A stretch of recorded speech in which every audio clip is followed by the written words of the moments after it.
Buffet চমৎকার একটা কথা বলেছেন। আপনারা যারা চাকরি পিছনে দৌড়ান, ওয়ারেন বাফেট বলছে তুমি তখনই সফল যখন যখন তুমি বসে থাকবা ঘরে, তারপরে তোমার অ্যাকাউন্টে টাকা ঢুকবে, তাহলে তুমি সফল।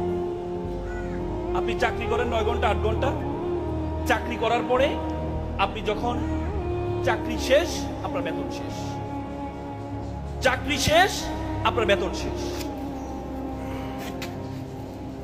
তার মানে আপনার সফল তখনই হবেন আপনি ঘরে বসে থাকবেন। দেখেন আমাদের একটা মানুষ, ধরেন আপনি 30,000 টাকা বেতনে চাকরি করেন, 30,000 টাকা, 10 ঘন্টা কাজ করেন প্রতিদিন।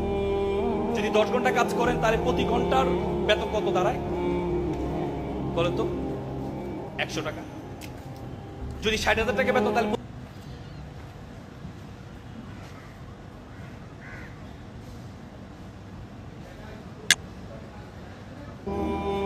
আপনার হাতে কয় ঘন্টা আছে? 24 ঘন্টা। 24 ঘন্টাতে বেশি আছে। আপনার যেমন 24 ঘন্টা, ওয়ারেন বাফেটের 24 ঘন্টা, স্টিভ জবসের 24 ঘন্টা, মার্ক জুকারবার্গের 24 ঘন্টা। এই জন্য আপনাকে অন্যের 24 ঘন্টা আপনার অধীনে নিয়ে আসতে হবে। সেটা কেমন? অন্যের 24 ঘন্টা আপনার অধীনে আপনাকে নিয়ে আসতে হবে। তার মানে কি? আপনার অধীনে 10 জন কাজ করবে, এই 10 জনের 24 ঘন্টা, 10 জনের 10 ঘন্টা করে করে আপনার অধীনে নিয়ে আসতে হবে, তাহলে আপনি সেরা হবেন। আর আপনি যদি বলেন না আপনার যে ঘন্টা আছে সেটাই করে আপনি বড় হবেন, আপনি বড় হইতে পারবেন না, আপনি বড় হইতে পারবেন না। এই জন্য অন্যের ঘন্টাকে আপনার ঘন্টার সাথে যদি যুক্ত করতে পারেন, তাহলে আপনি সফল হবেন।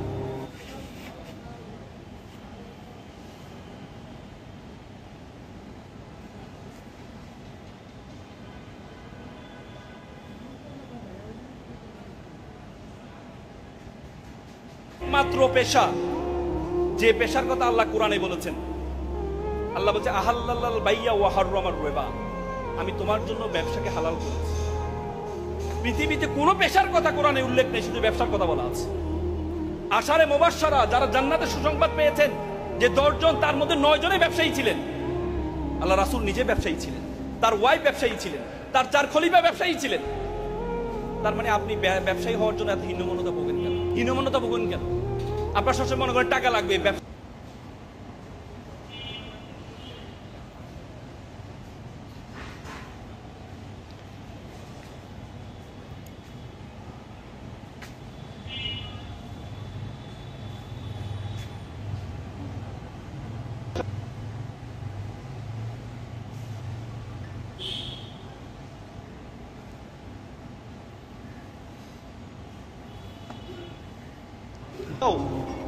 ইলিয়াস, তারা যে এই করেছিল, তাদের নিজস্ব কোনো গাড়ি আছে? স্টুডেন্ট অবস্থা তারা এই অ্যাপসটা তৈরি করেছে। তার মানে শুধুমাত্র thinking is a very important. আমি কিছু আগে সিঙ্গাপুর গিয়েছি। সিঙ্গাপুর যখন মালয়েশিয়া থেকে তাদেরকে বের করে দেওয়া হয়, বলা হয়েছে সিঙ্গাপুরে একটা ফিশিং ভিলেজ বলা হতো। ফিশিং ভিলেজ মানে সেটাতে মাছ ধরার একটা গ্রাম। মালয়েশিয়া তাদেরকে বের করে দিয়েছে।